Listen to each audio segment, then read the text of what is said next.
Bars getting back to business tonight. Thanks for being with us. I'm Patrick Nolan. The state gave the word late tonight that bars will be allowed to reopen at 50% capacity as of Monday. It's coming after the governor and the head of the state agency that regulates restaurants met in Fort Myers today. Sandra Rodriguez joining us live now with the latest. Sandra? Well, Patrick, during today's meeting, I did ask Governor DeSantis when bars could expect to begin to sell alcohol for on-premise consumption. He told me soon, but did not give me an exact date. And as you mentioned, just a few hours ago, the announcement was made that bars will be able to begin to operate at 50% capacity starting this Monday. Now, one of the restaurant operators at today's meeting was the owner of Bubba's Roadhouse and Saloon here in Cape Coral. He says what restaurants really need right now is to be able to increase their seating capacity.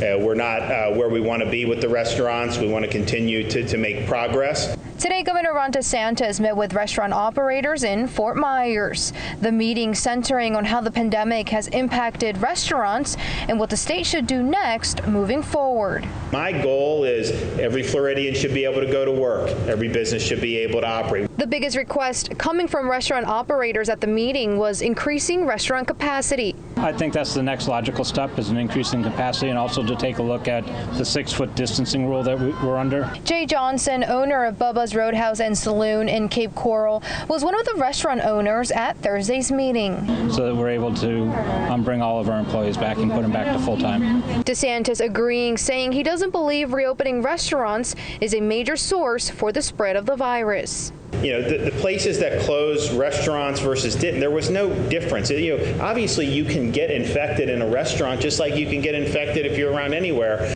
DeSantis also saying he wants to make permanent a change that has allowed restaurants to sell alcoholic beverages to go throughout the pandemic.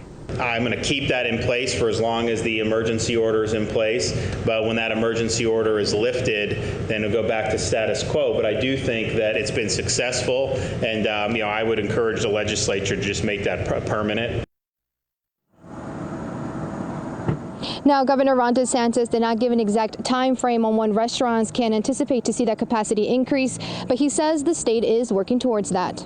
In Cape Coral, Sandra Rodriguez, Fox 4, in your corner. All right, thank you, Sandra, for that live report. And as you might imagine, bar owners across the state are pumped about what this means so they can get these empty bars like you're seeing filled up again. Sean Dunnigan, who's the owner of Ollie's Records and Beer Pub in Cape Coral, just opened last October, less than a year ago. And after 2 shutdowns, he was really worried he'd have to shut things down for good. Now he's telling us he's hoping that he won't have to close a third time. I hope this sticks this time. I hope the other bars in the state that were not following the rules and doing things right, you know, kind of learn their lesson and are going to do the right things.